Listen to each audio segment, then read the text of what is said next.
School is out, summer is here, and most of us are craving spending time outdoors as a family. But maybe you have a few family members who need an extra push out the door. Well, Winston has an app for that. Thank you for that, Winston. How are you? I'm good, Tracy. Yes, there's an app for that. And, whether that's work or virtual school, we've been inside. So if you do need that push, I've got some awesome free apps to help you do so. Free is my favorite price ever. So your first one is so interesting. I love a good treasure hunt. Well, treasure hunts are all the rage. And I remember back in, I think, 2012, I did a segment on Cityline talking about this new craze called geocaching, and it kind of went away a little bit. Well, it is back in, and I think COVID has made it happen.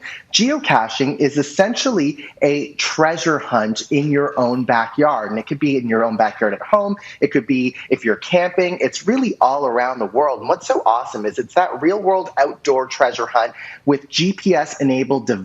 So using a free app on your phone, you can actually find some really interesting pinpoints all over your neighborhood. I've got my neighborhood open up here, and it's everything from a little treasure box that people have hidden under a bridge, or maybe just a little note that they've left behind. Some people have even left money. And what you do is you find these little items, and once you go there, you can leave your own little note, the date and time that you were there. You put it back where it was, you update it, and then it's there for the next person to find. So what's really nice about it is it gets you outside of the house. It gets you discovering your own backyard in a way that's really fun and engaging for the whole family.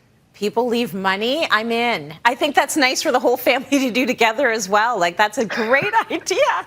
Your next ones are all about joining nature, so important. Absolutely. And this is kind of geared towards the fitness fanatics, those who want to explore the trails. My first one is called All Trails. About 100,000 apps around the world. So one of the largest curation of trail maps anywhere. And you know that they're safe. They've been discovered in the past. You can also pick your difficulty level. So if you're a beginner, if you're an advanced a trail hiker, you can pick the perfect map for you. You're confident that it's safe, and you get driving directions to take you there, which is what I really like. And then once you're on the trails, Tracy, so that's the All Trails app, there's another app that I really like having on my phone. It's called iNaturalist, and it's a partnership between National Geographic as well as the California Academy of Sciences. And what's great about it is you can observe the nature around you. So if you've got, maybe your son or daughter wants to learn more about a plant that they've discovered, using a camera right on their device, you can take a picture of that item, and using artificial intelligence, the app will not only identify what that species of plant is, but it'll tell you a lot more about what that plant is. I love that. It's like the perfect mix of tech and nature, so that is great.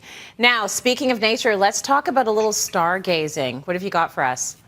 My fourth pick is called Skyview, and Skyview is an awesome app in the same spirit where it uses your camera as well as artificial intelligence to teach you about the environment around you. So if you're a camper, maybe you're a camper or you're just in your own backyard, what's nice about Skyview is you can hold your camera up into the sky and it will automatically identify everything from constellations, planets.